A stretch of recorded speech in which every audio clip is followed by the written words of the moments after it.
Hey guys, Robert here, and my last bit of getting caught up was my crowdfunded comics. After this, I'm pretty much all caught up. And just to make sure it's going to be a bigger one, well, not a big one, but I'm going to put all the rest into one. Why? Because they all follow a similar thing. All the stuff by Mark Poulton. Graveyard Shift, Sea Dog and Codename Killswitch, and USAssassin. And yeah, so I'm just going to be talking over rather than doing detailed reviews. You have Graveyard Shift Volume 3 with the story by John Malin and Mark Poulton, written by Poulton and art by Aaron Afleshe. I think that's how you say his name. And basically it deals with a version of Van Helsing from another universe. And it basically we have a bunch of werewolves this time as opposed to vampires and everything. And trying to deal with this new Van Helsing, we get a bunch of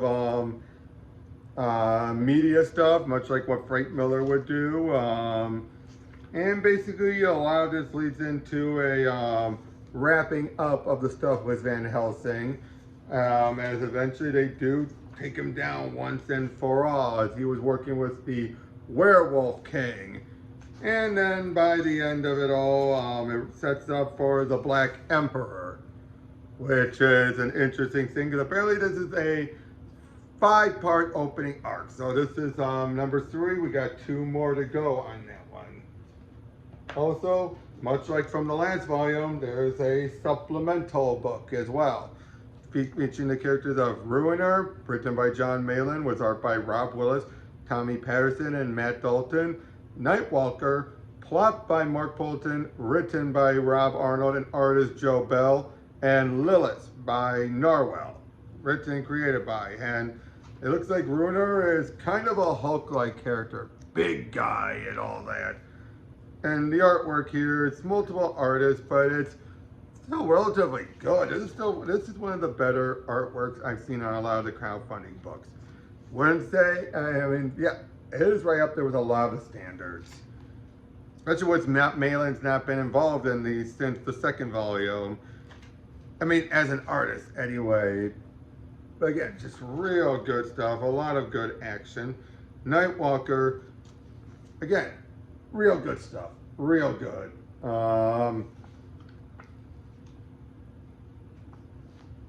want to check something. Nope. But yeah, we deal with, like I said, that's Nightwalker. Again, just the artwork here is really, really good. And then the stuff with Narwhal is a pretty good story as well. Probably my least favorite of the 3, but it's not a bad thing. It's still really good, as it deals with the childhood of Lilith, one of the main parts and characters of Graveyard Shift. So yeah, that's the Graveyard Shift side of things. And we have the 2nd volume of Sea Dog, Codename Killswitch, where we have Mark Poulton and Clint Helinski on it. And like before, definitely a throwback to a lot of the extreme 80s stuff. But unlike Blood Gun, this is not meant to be a parody. Rebel, who I still keep saying she's supposed to be like Harley Quinn, and I think that's intentional. It's just a bunch of crazy fun as they're working with Sea Dog. And again, if you like all those type of image-like books, you really like this here. At one point then, Sea Dog actually meets up with his owner and is ready to become a dog again, but even his owner's like, no, they need you.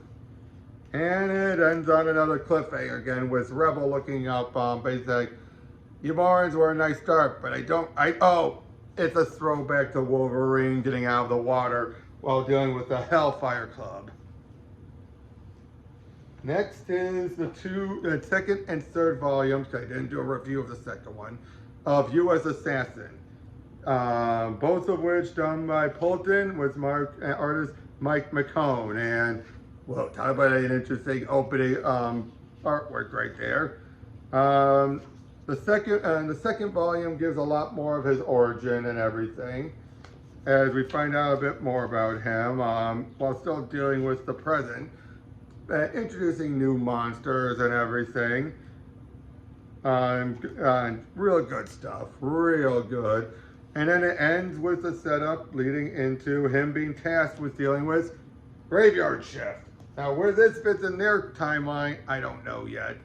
But yeah, still Mark Poulton, Mike McCone. You'd also have a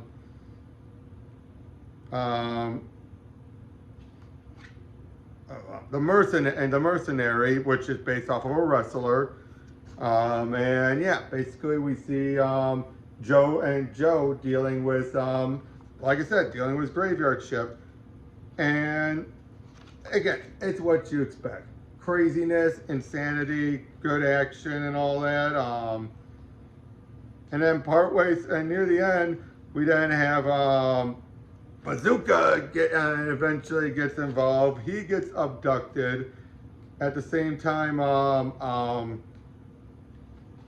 first of all, oh boy, using Bazooka, no more monsters. Da, da, da, da, da, da, da,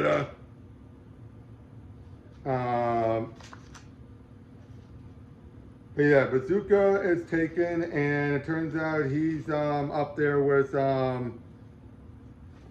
Sea Dog, and I forget who the other guy is. Werewolf Viking or something like that. I forget. I unfortunately didn't back that book.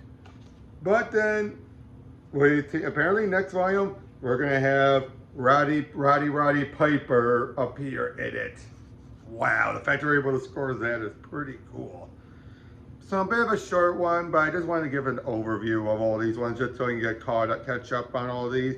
But Poulton, a lot of good ideas, a lot of fun, a lot of good stuff, great artwork and everything. I wish he got more of the credit, to be honest.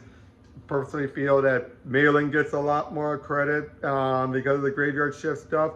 But Poulton is the one truly driving the show here with these books, and wish him luck. I believe there's another campaign currently going on for, I believe, the next Graveyard Shift. I will be backing that. I've just been a bit tight on funds currently.